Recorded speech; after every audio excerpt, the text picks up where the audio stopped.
Hello everyone and welcome back to another Nations Democracy video.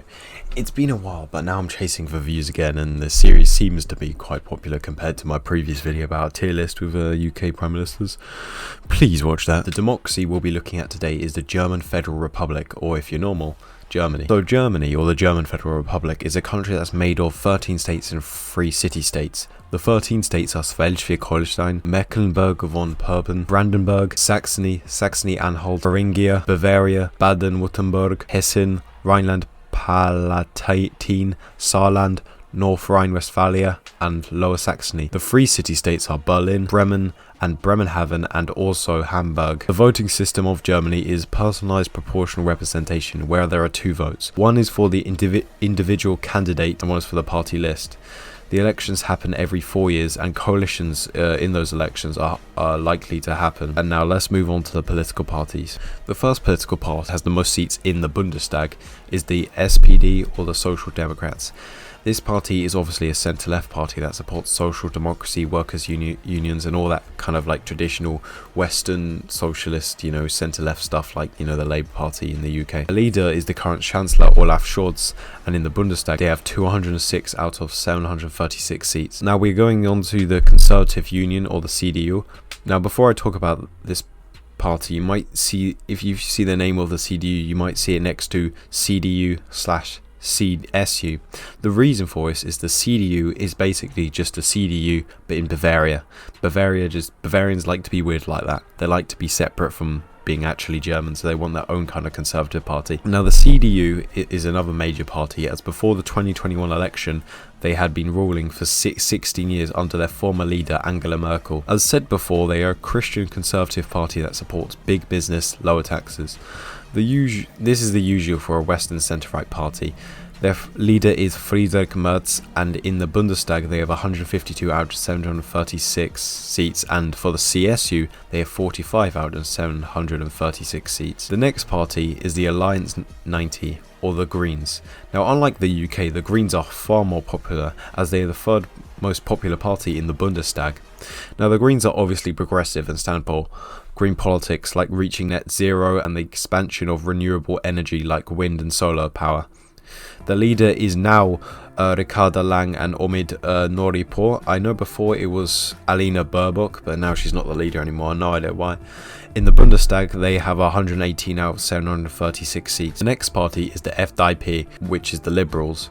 Also, unlike the UK, they have more seats and also aren't centre-left like the Liberal Democrats in the UK, but centre to centre-right depending on what kind of politician in the Fdip you're talking about. As they are liberal, they stand for liberal ideas like lowering taxes, free trade, and decreasing the power of government. The leader is the current Finance Minister Christian Lindner, and in the Bundestag they have 92 out of 736 seats. The next party is the AfD, or the Alternative for Deutschland. Now this party is the UKIP of Germany, as they are far right-wing populists that stand for nationalism and the end of the status quo of the EU and the rule of the SPD and the CDU. Their leaders are Tino Chrupalla and Alice Weidel. In the Bundestag they have 81 out of 736 seats. The next party is also another radical party called Die Linke, which translates to the left. Now this party is either described as far left due to its past, as it was technically the predecessor of the GDR Socialist Party. That was if you don't know, that was the East German totalitarian dictatorship that oppressed the East German people. Or some people just call it just a normal left-wing party that is not as radical as the GDR party. Now being the socialist/communist party depends on what you talk about. The Die Linke, they stand for left-wing popularism, which is kind of just the same idea as the AfD, which stands for the end of the status quo, but only for the CDU, because obviously they can't really go against this SPD, as the SPD is obviously the oldest political party, so they're basically they're like, oh, I own you. Anyway, the leaders are Martin Schreider-Wan, I don't think I said that right, and Janine Wissler. In the Bundestag they have 39 out of 736. Now that's all the main parties. There are other parties like Zentrum, but they only have 1 seat in the Bundestag, so I would consider them irrelevant. Now I'm not going to end the video here like I usually do. Now this is off script, but I am now going to talk about, this is going to be very boring, the Electoral Map.